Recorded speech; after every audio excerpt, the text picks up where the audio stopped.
Good morning student. अपना topic चल रहा था मेथड ऑफ कंपोस्ट। तो उसके अंदर दो मेथड्स के बारे में अपनों ने पीछे जो क्लास पढ़ी थी उसमें अंदर पढ़ लिया था। अब ये दो मेथड हैं, इसके बारे में इस क्लास में पढ़ेंगे। फर्स्ट नंबर एडको मेथड, जो कि अर्चिसन एंड रिचर्ड्स ने 1921 को इंग्लैंड में दिया था। अर्चिसन एंड रिचर्ड्स ने एडको मेथड दिया था। ये एडको क्या है? ये कई कंपोनेंट्स का मिक्सअप है, जो कि अलग अलग वैज्ञानिकों ने बताया था कि इसके अंदर कौन कौन से कंपोनेंट हैं। जैसे कि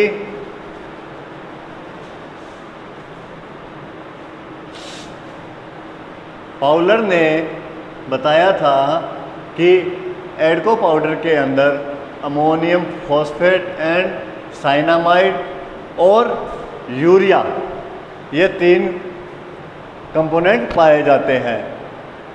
और उसके बाद कोल्सिन एंड कोन वैज्ञानिक ने यह कहा था कि एडको पाउडर के अंदर अमोनियम सल्फेट, सुपर फॉस्फेट और पोटेशियम क्लोराइड और चूना होता है। अभी तक इनका मत एक नहीं हुआ है कि एडको पाउडर के अंदर कौन कौन से कंपोनेंट होते हैं। पाउलर के अकॉर्डिंग तो अमोनियम फॉस्फेट और साइनामाइड एंड यूरिया होता है, और कोल्सिन एंड कोन के according ammonium sulphate and super phosphate, potassium chloride and चूना पाया जाता है। ठीक है, इनके बारे में जो मत था वो ये है। और उसके बाद इसके अंदर अपने को एडको पावर की कितनी रिक्वायरमेंट होती है। जैसे कि 1000 kg अपने पास सुस्त पदार्थ है, तो उसके लिए हमें 7 kg एडको पावर की रिक्वायरमेंट होगी। ठीक है, उसके बाद अपने को एक भूमि पर कितनी लैंड की रिक्वायरमेंट है? 10 यार्ड स्क्वायर वर्ग गज की। तो इससे 10 यार्ड 10 यार्ड 10 यार्ड 10 यार्ड की जगह अपने को लेने के बाद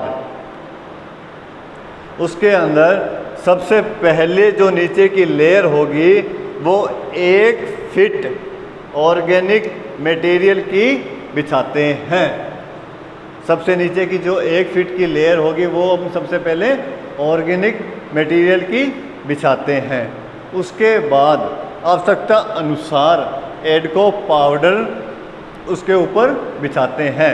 इसी प्रकार कंटिन्यूटी 6 लेयर चलती रहती है। 6 लेयर कंटिन्यू क्रमबद्ध बिछाएंगे। और उसके बाद ये अपना एक ढेर बन जाता है। ढेर को बोलते हैं डंप। यस, ढेर को डंप बोलते हैं, जिसकी हाइट 6 फुट से ज़्यादा नहीं होनी चाहिए।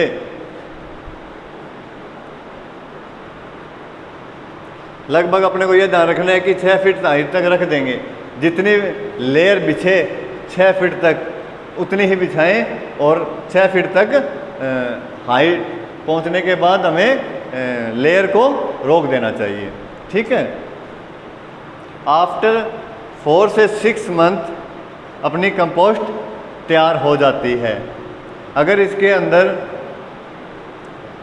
डिकम्पोजिशन धीरे हो रहा है तो हम इस मेथड के अंदर मटेरियल को डिसरे कर सकते हैं। डिसरे का मतलब है उलट पलट, मतलब मटेरियल को ऊपर नीचे कर सकते हैं इस मेथड के अंदर। ठीक है, 4 से 6 मंथ बाद अपनी इसके अंदर कंपोस्ट तैयार हो जाती है। और इसके बाद इसमें 2 बातें हैं जो नीचे लिखी हुई है मैंने, कि this method not suitable hot reason, गर्म क्षेत्रों में यह विधि सुटेबल नहीं है। और एक मेन बात है कि not available Edco powder in India, कि एडको पाउडर इंडिया के अंदर नहीं मिलता, नहीं पाया जाता। ठीक है, ये अपना एडको मेथड कंप्लीट हो गया। अब अपने बेंगलोर मेथड के बारे में जानेंगे। ठीक है, अब बेंगलोर मेथड में किसने दिया था? CN आचार्य ने 1939 में दिया था। कहाँ दिया था? Indian institute of science Bangalore में दिया था। ठीक है, मेनली ज़्यादातर इसके अंदर हमें CN रेशो एंड मॉइस्चर को मेंटेन करने के रखना पड़ता है, और इसके अंदर नाइट्रोजन एंड पानी का लॉस को भी कंट्रोल करते हैं। ये मेथड, जैसे कि अपनी ये बेंगलोर मेथड से खाद बनाते हैं, तो वो अपने को एक इसके लिए हमें खाइयों की आवश्यकता पड़ती है, ट्रेंचेस की आवश्यकता पड़ती है। ठीक है, ट्रेंचेस की आवश्यकता पड़ती है। तो उसके अंदर जैसे अपने ट्रेंच के अंदर सबसे नीचे 8 से 10 इंच वेस्ट मटेरियल का बिछाते हैं। उसके बाद बेंगलोर मेथड के अंदर सबसे ज़रूरी बात ये ध्यान रखनी है कि वेस्ट मटेरियल, सबसे नीचे तो वेस्ट मटेरियल की लेयर बिछाते हैं, उसके ऊपर 2 इंच ह्यूमन रेसिड्यूल मटेरियल, मतलब अपने कह सकते हैं कि सिंपल लैंग्वेज में मानव विष्टा। ठीक है, समझ गए? 2 इंच ह्यूमन रेसिड्यूल की परत को बिछाते हैं। उसके बाद इस खाइयों को इसी क्रमबद्ध के अनुसार हम भरते रहते हैं, और 4 से 5 डे आफ्टर डंप इस ढेर का 4 से 5 दिन के बाद इस ढेर का टेम्परेचर 79 डिग्री सेल्सियस हो जाता है। और अधिक टेम्परेचर का इसके अंदर बेनिफिट ये है अपने को कि